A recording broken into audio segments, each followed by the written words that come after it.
everyone, in this video I'm going to show you on how you can cancel your order on Amazon. So the first thing that you have to do is go to your Amazon account, and from here just go to the use section, and here you will see your orders from here. So just go ahead and click on that one. So in here you have to make sure that your parcel is not yet shipped so that you can perform the cancel order.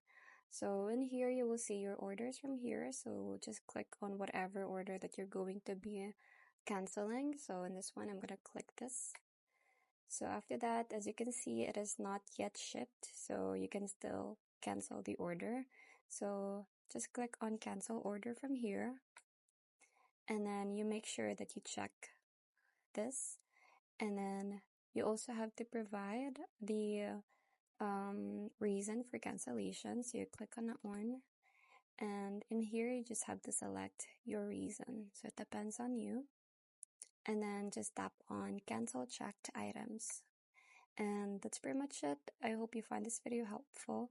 Thank you for watching, and I'll see you in my next one. Bye.